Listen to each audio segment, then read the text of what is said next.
छन पोया हला थी मां।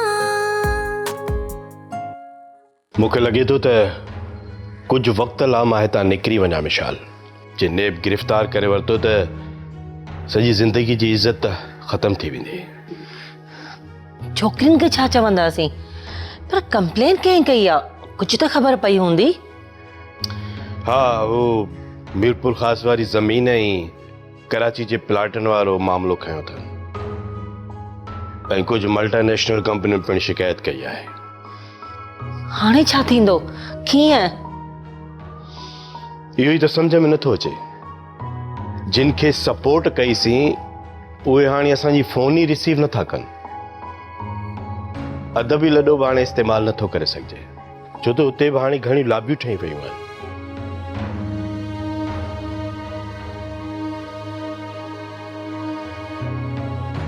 मुंहिंजी धीअ राणी तकड़ में घरां निकिती ऐं तकड़ में वापसि आई।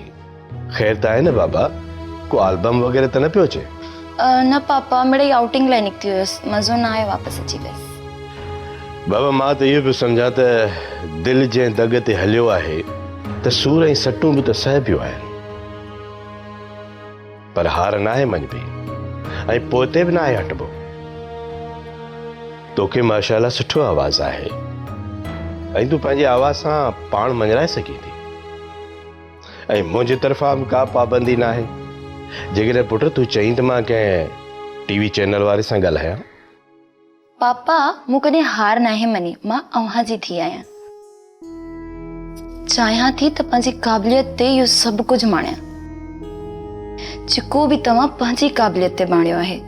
मां बि त तव्हांजी मामा आहियां ऐं मां बि सम्झां पई, मूंसां बि त कुझु शेयर कयो, या मूंखे किथां लधो अथव?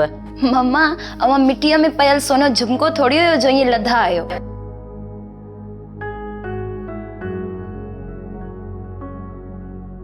ओहो, मथे ते रोडियल, वो भी ओशीला के लगे तो के तबलीग मां वापस आई आई। हाँ, तबलीग ता मोटी आई है। तव्हां खे मसलो आहे? अर्शिला, ही छा पई ॻाल्हाईं तूं? हाँ, पंहिंजी माउ सां ईअं ॻाल्हाइबो आहे? तोखे रिश्तनि जी पासदारी जी सम्झ हुजणु घुर्जे। I am sorry Baba, sorry हिन मुल्क जा दानश्वर, अदीब ऐं ब्यूरोक्रेट। पहिरीं त अव्हां वटि रिश्तनि जी पासदारी हुजणु घुर्जे, पोइ असां ते इल्ज़ाम हणिजो। मूंखे इहा त ख़बर हुई त तव्हां ख़ुदि पसंदि आहियो, पर ज़हनी करप्ट आहियो, इहा ख़बर कान हुई। छा बिगाड़ियो हो तव्हांजो सैफ जो हुनखे तव्हां बेदखली कराई अथव? मूं त तव्हां सां का कंप्लेन कान कई, पोइ छो तव्हां ईअं कयो? ऐं हिकिड़ी ॻाल्हि ॿुधो बाबा, हू मूंसां प्यार नथो करे, पर मां हुन सां प्यार कयां थी। इहो ॿुधी हाणे तव्हां छा कंदव? मूंखे मारे छॾींदव? इहो ॿुधायो, मूंखे मारे छॾींदव? I don't care. छा पई बकवास करी निभागे? पी खे न जवाब ॾिबो आहे? ख़बर अथई हू हिन वक़्तु कहिड़े ॾुखियाईनि मां गुज़री रहियो आहे? तोखे को शर्म हया आहे? मामा, बकवास मां न, बल्कि बकवास अव्हां जी ज़हानत आहे। ही छा आहे? हाँ, कैसा विड़ी आई है? ऐं तुंहिंजे ये मुंहं ते निशान छा जा? ही अव्हां जी महिरबानियुनि जी मोहर आहे बाबा।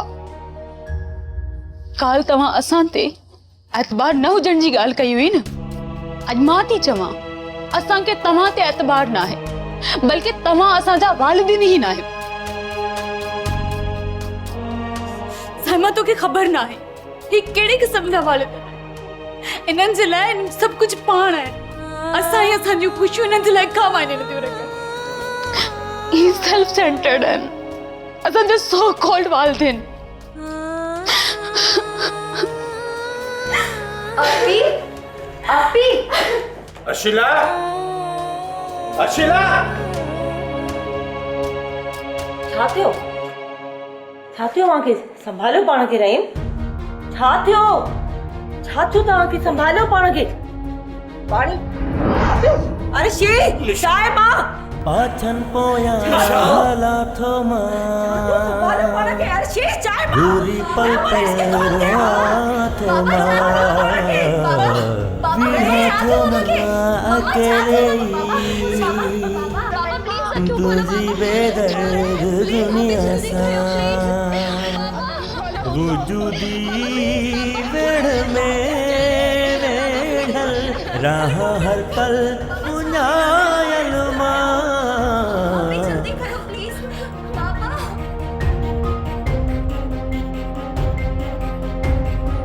सफ़ा चरी आ यार साइमा बाहर आ अॼु हुन मेच्योरिटी न आई आहे केॾो आवाज़ सुठो अथसि मुंहिंजो कैरियर आहे फ्यूचर अथसि उन ते ध्यानु ॾे 24 कलाक हर वक़्तु तुंहिंजो ध्यानु मूं ते ई आहे गॉड कॾहिं सम्झंदी आहे छोकिरी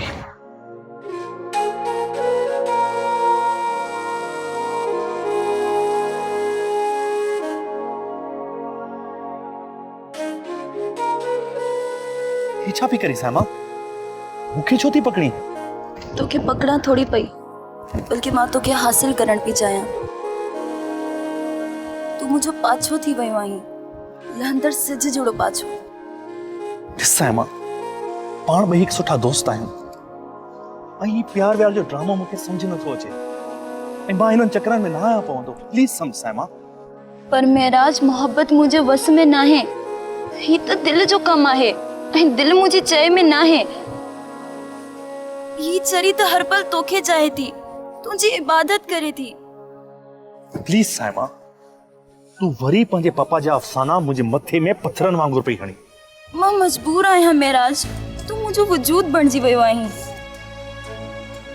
हाणे ही तू ते आहे तू मूंखे सुख दी या सूर ने विछोड़न जी सेज ते विहारी तू सही पई चए साइमा पर पाण अञा उन उमिरि में न आहियूं जो असां ये एहसास ऐं कैफ़ियतूं पालियूं पाण खे हिन उमिरि में इन्हनि कैफ़ियतुनि जी मिटी खे ॻोल्हणो आहे पाण खे अञा इन्हनि एहसासनि जा लुड़क संभालणा आहिनि साइमा तू पंहिंजे फ्यूचर खे ॾिस तू पंहिंजे दिल जे दग खे संभाल सम्झ मुंहिंजी ॻाल्हि खे प्लीज़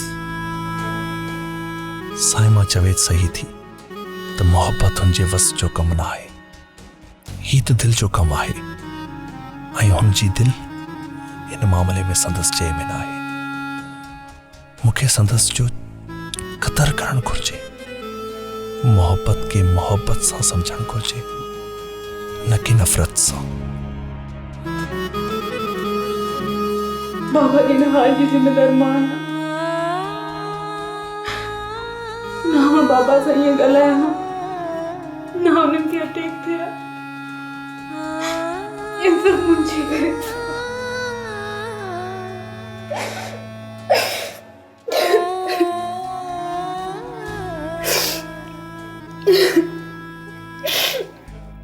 ना अपी जिम्मेवार असां न आहियूं बल्कि अम्मी अबू जी ग़लत सोच आहे उनजी सोच खे न असां खां परे कयो आहे जंहिंजे करे पापा एतिरी तकलीफ़ में आहिनि मैं सम पंहिंजी ख़ुदगर्जी भी रही आहे जे बाबा के इन तक ते आंदो ऐं उनखे तकलीफ़ ॾिनी आपी पापा ठीक तो थी वेंदो न दुआ कर त अल्लाह साईं बाबा के तमाम जल्द सेहतियाब करे ऐं हू जल्दी घर अचे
Saima, are you there? महराज पापा खे अटैक कयो है। साइमा तू परेशान न थी। मां अचा थो तव्हां हिन वक़्तु किथे आहियो मूंखे सिर्फ़ु इहो ॿुधायो। न महराज तू फिलहाल न अच, पापा अस्पताल में आहिनि, असां घर में आहियूं। तू बस दुआ कर पापा जे लाइ। ओके ओके ओके बस तू परेशान न थी। बाय।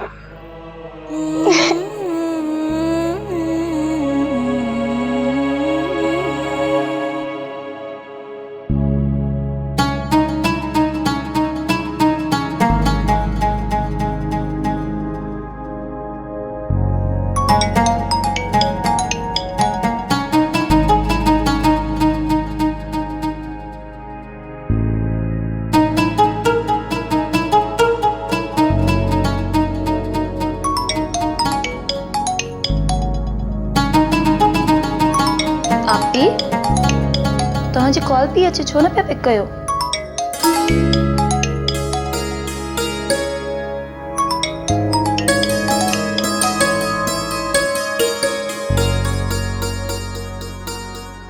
हेलो सैफ। अर्शी हू सुमल जो एक्सीडेंट थी वियो आहे उहो ॾाढी क्रिटिकल आहे अर्शिला। मुंहिंजी Samuel. Oh my God Saif तू किथे आहीं? तू तो ठीक आई न? मां कीअं तो ठीक थी सघां अर्शिला?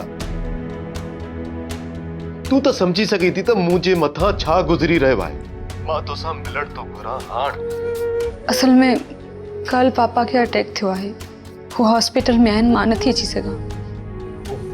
आई एम सॉरी, मूंखे ख़बर न हुई। रहीम साहब कीअं आहिनि हींअर? पापा जी तबीयत तमामु घणी ख़राब आहे, वो क्रिटिकल कंडीशन में आहिनि। अर्शिला मां थोड़ा अची सघां थो हींअर? न सैफ हिन महिल न, मां तोखे कॉल कंदसि, तू परेशान न थी जा, पंहिंजे पाण खे मैनेज कजां।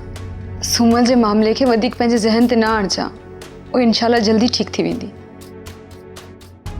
बाय। पाछन पोया हला थो मां बुरी पल पल रोआ थो मां विढ़ा थो मां अकेले तुझी बेदर्द दुनिया सा। ओ खुदा मूं साईं ईअं छो थो थिए? मूं अहिड़ो कहिड़ो गुनाह कयो आहे जो मूंखे अहिड़ी सज़ा मिली रही आहे? मूं त मोहबत कई आहे पर उहा बि मूंखां खसी वई। ईअं छो? ऐं अॼु वरी उन ई मोहबत खे कंहिं ख़त्म करण जी कोशिश कई आहे हमेशा जे लाइ। छो? हूअ त मासूम आहे, हुनजी कंहिंसां बि दुश्मनी कोन्हे। छो मालिक साईं छो? तूं त दरगुज़र कंदड़ आहीं, पोइ छो? ऐ खुदा। आई एम सॉरी सैफ, मामा जो रवैयो अमां सां सही न हुयो। उनखे लगे तो ही सब कुछ तव्हां जे करे थियो आहे, ऐं मां भी ज़िम्मेवार आहियां बाबा जी हिन हालत जी। मां समझा तो अर्शिला, तू परेशान न थी। मूंखे आंटी जो रवैयो बुरो नाहे लॻो। हूअ जंहिं सिचुएशन ऐं कंडीशन मां गुज़रे पई, इहो त फितरी अमल आहे। असल में बाबा जी हालत मुंहिंजे करे थी आहे। वो मूं ते तमामु घणो एतमाद कंदो हुयो ऐं मां हुन जे एतमाद खे टोड़े छॾियो। ममा जो ख़राब रवैयो भी इन जे करे आहे जो मूं अम्मा खे तमामु वेझो समझियो आहे। तू अहिड़ो कुछ भी नाहे कयो, ऐं तू हरू भरू इहो छो पई सोची? अर्शी पाण खे तू ॾोही करार न ॾे। ईअं न आहे सैफ, मां हकीकतन में ज़िम्मेवार आहियां बाबा के इन हाल में पहुचाइण जी। हमेशा रोकींदा रहा त मां कंहिं शादीशुदा मर्द सां अफेयर न हलायां। मूं वाकई उन्हनि खे तकलीफ़ ॾिनी आहे। फॉर गॉड सेक अर्शिला, तू तीलीअ मां थंब न ठाहे। असां उन वक़्तु पंहिंजो पाण खे ॾोही करार ॾींदा आहियूं जॾहिं सभु हालतूं असांजे मुखालिफ़ हुजनि ऐं पंहिंजे बचाव में को बि दलील ऐं सबूत नाहे मिलंदो। तॾहिं ई अहिड़ी सूरत हाल मां गुज़रणो पवंदो आहे ऐं तूं बि ईअं ई आहीं। पर असल में रहीम साहब जी इन सिचुएशन में वञण जो सबबु तूं नाहीं, हुनजी ज़हनी परेशानी आहे ऐं हू हिन वक़्तु काफ़ी प्रेशर मां गुज़री रहियो आहे। ऐं संदसि इहा परेशानी मां ई आहियां सैफ? न, ईअं न आहे। असल में नैब रहीम साहब ते प्रेशर विधो आहे। नैब? छा मक़सदु आहे सैफ? बाबा अहिड़ो छा कयो आहे जो नैब उनखे घेरे में आंदो आहे? सैफ तोखे किथां ख़बर पई त बाबा जे ख़िलाफ़ नैब कार्रवाई पई करे? अॼु जी अख़बार जी सुर्खियूं ॿुधाइनि पियूं। इहा परेशानी जी ॻाल्हि न आहे, छो त रहीम साहब अदब में हिकु तमामु वॾो नालो आहे ऐं खेसि ईअं ट्रीट नथो करे सघिजे। इदारा बि सोचे सम्झी कमु कंदा आहिनि। वॾा हुक्मरान धुर बि साईं खे सपोर्ट करे रही आहे। पर सैफ बाबा ते हिन हवाले सां कॾहिं को अहिड़ो ज़िक्र ई नाहे कयो। ख़ैर हिन डिस्कस खे छॾियो, तव्हां इहो ॿुधायो त रहीम साहब हॉस्पिटल में केतिरा ॾींहं रहंदा? मां सम्झां थी त अञा 1-2 हफ़्ता लॻंदा। अलाह साईं ख़ैर कंदो ऋषि। मूंखे सूमल जो ॿुधी तमामु घणो ॾुख थियो आहे। इहो हादसो कीअं थियो? जीअं छांव खे हथ में झले न आहे सघिबो, सूमल बि ईअं ई हुई अर्शी। कंहिं संदन ख़्वाहिशनि उते पहुचायो आहे। छा मक़सदु? मां सम्झियसि कोन। मूंखे यकीन आहे अर्शिला त सूमल मां जान छॾाइण जे लाइ हुन ते हमिलो करायो आहे। खेसि रस्ते तां हटाइण जी कोशिशि कई वई आहे। ईअं खणी चइजे त खेसि इस्तेमालु थियल टिशू पेपर वांगुरु फिटो कयो वियो आहे। कीअं? मां अञा बि सम्झी न आहियां सघी। अर्शी हूअ उहा ॿार हुई जंहिंखे दुनिया जा सभु रांदीका हासिल करण जी ख़्वाहिश हुई। उन करे हुन मूंखे छॾे हिन शहर जे जहांगीर जेको बिज़नेस टाइकून आहे हुन जे कारे पाछे खे झलियो। अर्शी हू हिकु मतिलब परस्त ऐं ख़ुदि गर्ज़ माण्हू आहे। मां छा चवां हुन कमज़र लाइ। हुन सूमल खे पंहिंजे रस्ते तां हटाइण जी फुल कोशिशि कई आहे। तूं इहो कीअं थो चईं सैफ? ऐं जहांगीर पंहिंजी साख ख़राब छो कंदो? जहांगीर जहिड़ा ज़हनी कमज़ोर माण्हू साख ते न पर सो कॉल्ड लक ते हलंदा आहिनि ऐं हू लक के इंसान खे गॾु हुजण खे सम्झंदा आहिनि। को पत्थर या रंग खे सम्झी उन मूजिबि कमु कंदा आहिनि। सूमल सां बि ईअं ई थियो आहे अर्शिला। हू जहांगीर लाइ लक बणियल हुई। हाणे खेसि जॾहिं हुनखे हुनजे हुजण जो को बि फ़ाइदो न मिलियो त हुनखे रस्ते तां हटाइण जी कोशिशि कई। जहांगीर जे ख़िलाफ़ सूमल जा माइट कुझु कोन पिया कनि। हू लोअर मिडिल क्लास सां ताल्लुक़ पिया रखनि अर्शिला। सूमल अलाए कीअं पढ़ी एरोस्टिस बणिजी आहे। हुन में एतिरो सथ न हो जो हू जहांगीर सां विढ़नि। हाणे त सूमल बि पंहिंजनि माइटनि खां परे थी वई आहे। ख़ैर हाणे कीअं आहे सूमल? तूं हुन सां मिलियो आहीं? अञा खेसि होश न आयो आहे जो मां हुनखे वञी ॾिसी अचां, दिलि झले सघां। पर जहांगीर जा माण्हू हुन वटि पहुता आहिनि। संदसि माइट? हू मौजूदु हुया हुते, पर तोखे वञणु घुरिबो हो। तूं अञा ताईं हुनजो मुड़ुसु आहीं। हा इहो ई त आहे, पर अलाए छो मां न वञी सघियो आहियां। पाण गॾिजी हलंदासीं, बसि बाबा सही थी वञे। हर्षिला मां पंहिंजे ग़लति रवैयनि जी तोखां माफ़ी थो घुरां। प्लीज़ मूंखे माफ़ कर। I am sorry. मूं तोखे घणो रंजायो आहे, घणी तकलीफ़ पहुचाई आहे। जंहिंजे नसीब में दर्द विछायल हूंदो आहे हुन खां माफ़ी न आहे वठणी। तूं ईअं न चओ प्लीज़।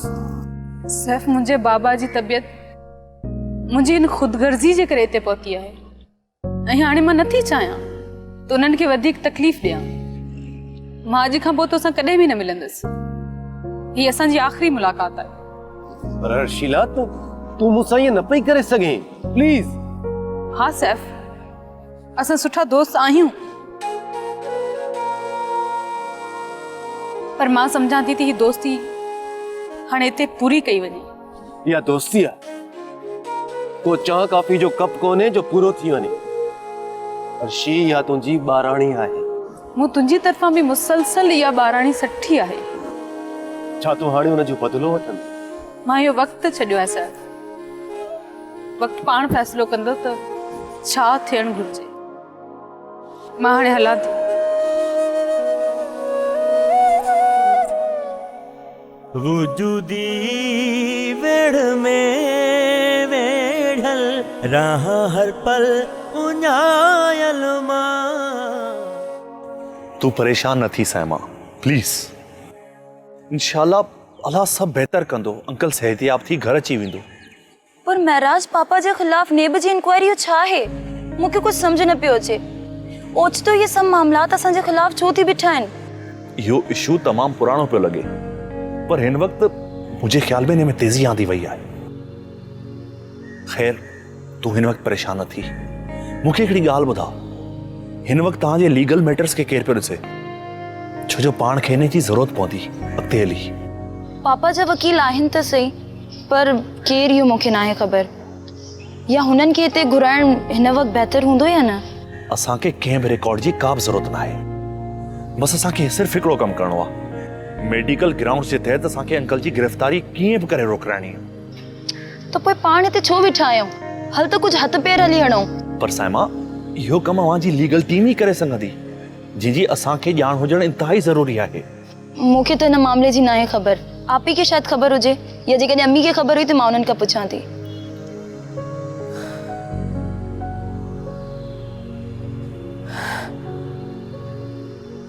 जंहिं औलाद लाइ एतिरो कुझु कयव,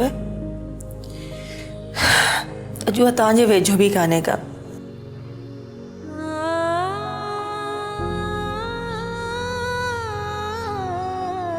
मामा,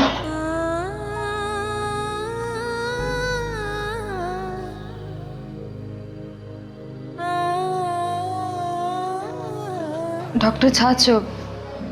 बाबा कॾहिं ठीकु थींदा? अञा का कसर रहियल अथई छा? मामा प्लीज़ मूंखे माफ़ी ॾियो।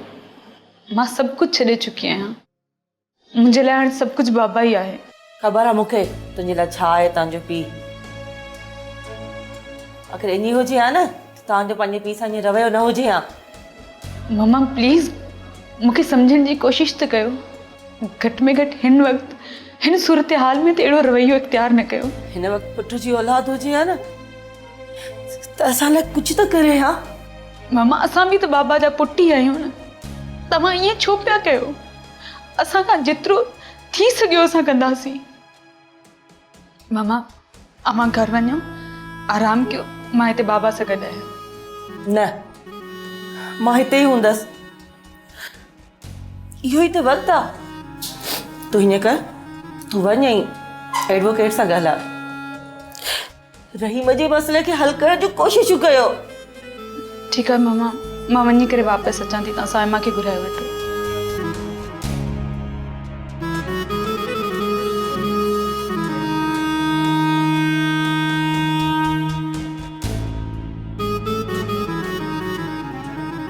बाबा, बाबा तव्हां ठीकु थी वञो न। मूंखे तव्हां खां खोड़ सारा धड़का ॿुधणा आहिनि। जेके ग़लतियूं कयूं आहिनि मुंहिंजी माफ़ी बि घुरणी आहे। जेकॾहिं तव्हां खुदा न ख़ास्ता मां पाण खे कॾहिं माफ़ न करे सघंदसि बाबा। प्लीज़ बाबा हिकु दफ़ो अखियूं खोलियो, ॾिसो न तव्हां जेको चवंदो मूं ईअं ई कंदसि। प्लीज़ बाबा हिकु दफ़ो अखियूं खोलियो। प्लीज़ बाबा मूंखे माफ़ करे छॾियो। बाबा मूंखे माफ़ करे छॾियो। प्लीज़ बाबा। सिवा तुझे सरे की तू पल पल परे की वे छो अच वे हमेशा रुआ तड़पा मां बाबा के कुछ भी थे कोन्हे न। मुंहिंजो बाबा जल्दी ठीक थी वेंदो। तमामु जल्दी ठीक थी वेंदो। तव्हां मुंहिंजी अर्शीला खे माफ़ भी करे छॾींदा। बाबा दफ़ो ॾिसो न मूंखे। बाबा